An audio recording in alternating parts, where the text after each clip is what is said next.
Hello everybody, this is Jessica from Pug Stitches Knits. I'm here today to show you how to do the long tail cast on. This is the traditional or slingshot method. There's also a thumb method that I will show you how to do in a separate video. So the first thing we're going to do whenever we cast on is make a slip knot. So I do that by wrapping the yarn around my finger twice and coming up and over, but leaving that on my finger, and then coming up and over and off the finger. And that creates this nice little knot. It's called a slip knot because you can slip it tighter. I'm going to slip it right onto my needle and snug it up. Not too tight, but just so it's snug. So I have my long tail, and that's going to be in the front, and then the back is my working yarn that's attached to the ball. Now, the trickiest part of this is just the setup.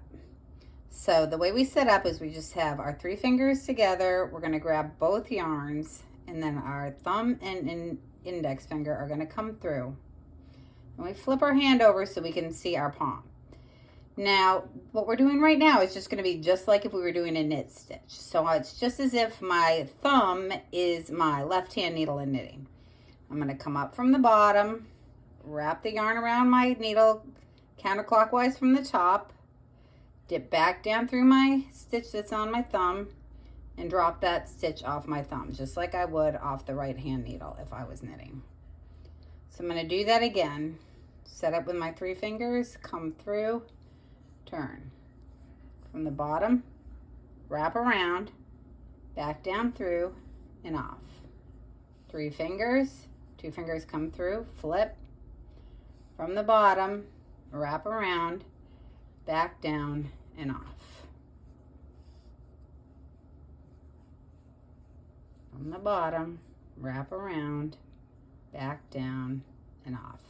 Now see, once you get used to it, you can kind of just catch your thumb back under and then adjust those so they're pretty much equal length again, and then go from there. You don't have to reset from the very beginning. So I come through, wrap around, back down and off, and I reset. Come through, wrap around, back down through and off. And you can always do it right from the beginning anytime you want. Right from the beginning meaning setting up with the 3 fingers.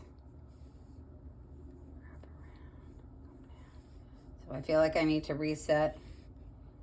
I just grab with the 3 fingers, come through, turn. Thumb, wrap around, back down and off. And that's all there is to it. Now when you're setting up, you want a long tail. So you want it about 3 times the length of whatever you're knitting. So if I'm knitting a scarf that's 12 inches, I want my tail to be about 36 inches. So if in doubt and you have plenty of yarn, it's not too expensive, just make that tail extra long. If it is expensive, try to sort of measure it out. Or if you don't have that much yarn, and you can always start over. It's good practice, right? Wrap around and back through. And there you have it. That's the slingshot method of the long tail cast on. So long tail cast on, nice solid cast on, because we're basically casting on and knitting a stitch already. So it gives you that solid base. All right, there you go, guys. Thanks for watching. I am Pug Stitches Knits on social media and on Ravelry, and I hope to see you again soon. Take care.